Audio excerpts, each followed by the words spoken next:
மூன்று விஷயத்தை காப்பாற்றுவதற்காக 2026 சட்டப்பேரவை தேர்தல்.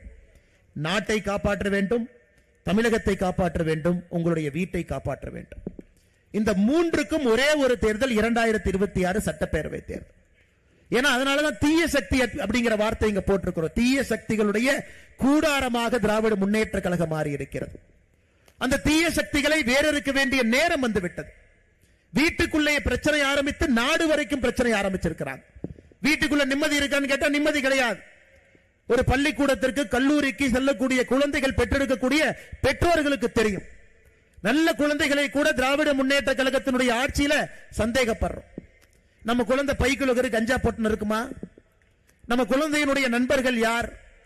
தமிழ்நாடு முழுவதுமே கஞ்சா புழக்கம் அதிகமாகி விட்டதாக சொல்றாங்களேன்னு நம்ம பெத்த பிள்ளையே சந்தேகப்படும் அளவுக்கு திராவிட முன்னேற்ற கழகத்தினுடைய ஆட்சி இந்த 4 ஆண்டு காலமாக இருக்கிறது. அருமை சொந்தங்களே, வீட்டுக்குள்ள பிரச்சனை, தமிழ்நாட்டில் இருக்கக்கூடிய பிரச்சனை உங்களுக்கு தெரியும். எங்கே திரும்பினாலும் கூட லஞ்ச லாவண்யம், எங்கே திரும்பினாலும். இன்னைக்கு திராவிட முன்னேற்ற கழக அரசை பொறுத்தவரை லஞ்சம் வாங்குவதை பெருமையாக ஒரு அரசு கருதுகிறது. பெருமையா நினைக்கிறார். லஞ்சம் வாங்கி ஒரு அமைச்சர் அன்னைக்கு ஜெயிலுக்கு போயிட்டு மறுபடியும் அமைச்சராக வந்தா காந்தியவாதியாக தன்னை நினைத்துக் கொள்கின்றார். சாராய அமைச்சர் இருந்து ஜெயிலுக்கு போயிட்டு வந்தா ஒரு பட்டம் நினைச்சுக்கிறார். பொன்முடியை போன்ற அமைச்சர்கள் அளவுக்கு அதிகமாக சொத்து சேர்த்து நீதிமன்றமே இல்லை, அவர் எம்எல்ஏவாக இருப்பதற்கு தகுதி இல்லைன்னா உச்ச நீதிமன்றத்திற்கு போய் அதற்கு ஒரு இடைக்கால தடை வாங்கி கொண்டு வந்திருக்கின்றார்கள். தன்னை ஒரு காந்தியவாதிகளாக நினைச்சுக்கிறாங்க. பாருங்க, கர்ம வீரர் காமராஜரை இழந்த பொழுது நேர்மைனா ஒரு இலக்கணம் இருந்துச்சுங்க ஐயா. நேர்மைனா இலக்கணம் இருந்தது. இன்னைக்கு அநியாயம் பண்றவனுக்கு மரியாதை இந்த நாட்டில், தவறாக சொத்து சேர்ப்பவனுக்கு ஒரு மரியாதை.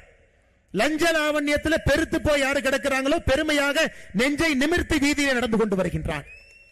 திராவிட முன்னேற்ற கழகத்தினுடைய யாரெல்லாம் மக்கள் பொறுப்பில் இருக்கக்கூடிய ஒருவரும் ஒத்துப்பாரு. இலவச வேட்டி சேலையில ஊழல், நீங்க பாருங்க. டாஸ்மார்க்ல ஊழல், அதை பத்தி நான் பேசுறேங்க ஐயா. எல்லா இடத்திலும் கூட இவங்க ஊழல் கரைப்படியாத ஒரு இடம் இன்னைக்கு தமிழ்நாட்டில் இல்ல.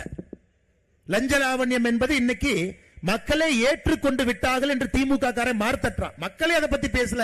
பாஜக காரனுக்கு வேற வேலை இல்லையா? நீ எதுக்கு லஞ்சத்தை பத்தி பேசிட்டு இருக்கேன்?